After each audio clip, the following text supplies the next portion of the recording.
Welcome to PK tutorials. आज के lecture में हम देखते हैं कि हॉरिजॉन्टल लाइन एचटीएमएल में किस तरीके से ड्रा की जाती है। तो वही से कंटिन्यू करते हैं। हमने लास्ट लेक्चर में देखा था कि लाइन ब्रेक के लिए बीआर का टैग यूज़ किया जाता है।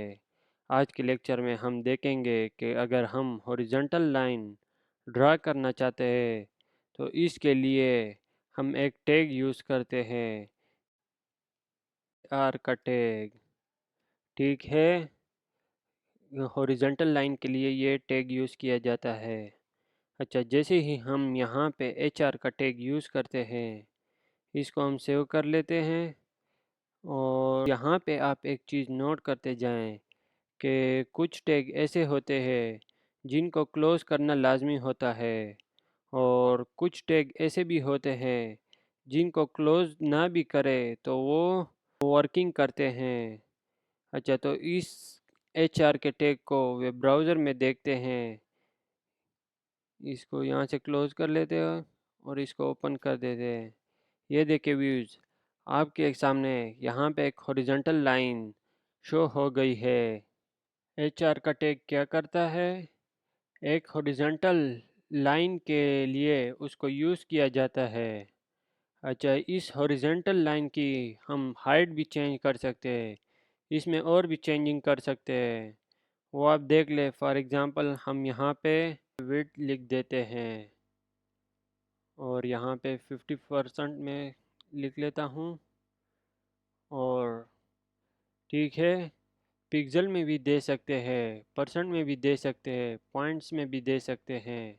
यहाँ पे ये डिफरेंट इसके यूनिट्स यूज़ किए जाते हैं। मैं यहाँ पे आपको बताता चलूँ, ये जो विड्थ का वर्ड हमने यूज़ किया, इसको क्या कहते हैं?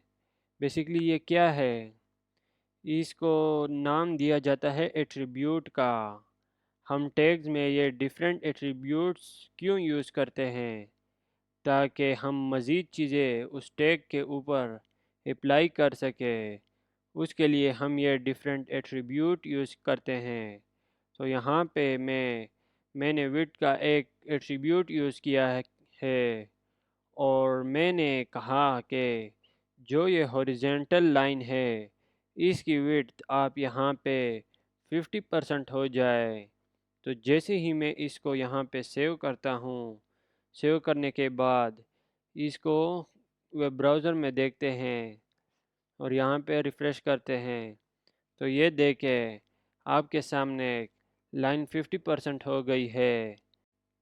ओके, इसके बाद हम एक और एट्रीब्यूट यूज़ करते हैं। मैं चाहता हूँ कि ये लाइन यहाँ से ना स्टार्ट हो बल्कि लेफ़्ट से स्टार्ट हो। तो इसके लिए हम यहाँ पे एक और एट्रीब्यूट यूज़ करते हैं। यहाँ पे स्पेस के बाद हम लिख देते हैं अलाइन इक्वल टू लेफ़्ट लिख लेते हैं, यानी कि ये जो हमारी लाइन है लेफ़्ट साइड पे शो हो। तो इसको हम यहाँ पे सेव कर लेते हैं और अब इसको वेब ब्राउज़र में जाके देखते हैं कि ये देखे हमारी लाइन लेफ़्ट पे साइड पे मूव कर गई है, यानी कि हमने इसको यहाँ पे अलाइन लेफ़्ट दिया था। इसी तरीके से आप इसको राइट भी कर सकते हैं, सेंटर भी कर सकते हैं। ये आपकी अपनी मर्ज़ी है कि आप उसको कहाँ पे देखना चाहते हैं।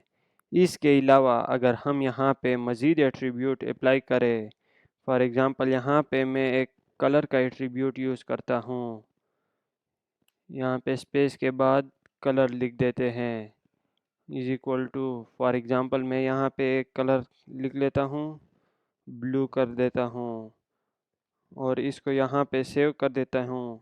और अब जाके इसको वेब ब्राउज़र में देखते हैं, इसको रिफ़्रेश करते हैं, तो ये देखें हमारी लाइन ब्लू हो चुकी है। अच्छा ठीक है, आप एट्रीब्यूट के ज़रिए इस लाइन का आप कलर भी चेंज कर सकते हैं।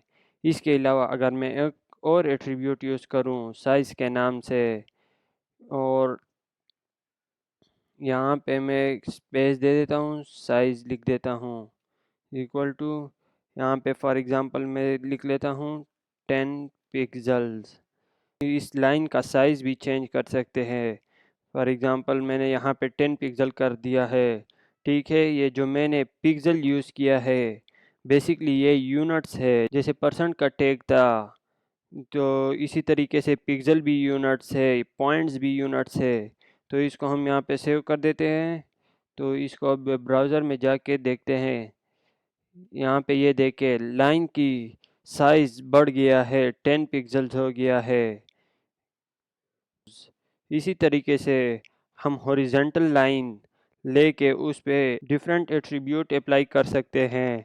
अपनी मर्ज़ी से अलाइन सेट कर सकते हैं, कलर सेट कर सकते हैं, साइज़ और विड्थ एंड सो ऑन। इसी तरीके से हम इसके साथ चेंजिंग कर सकते हैं। आई होप आपको समझ आ गई होगी कि हॉरिजेंटल लाइन का टैग कैसे यूज़ किया जाता है। कंप्लीट लेक्चर से रिलेटेड कोई भी क्वेश्चन हो तो आप कमेंट करके पूछ सकते हैं। Okay, thank you guys for listening. Don't forget to like and subscribe our channel and share the video. Okay, thank you. Bye bye.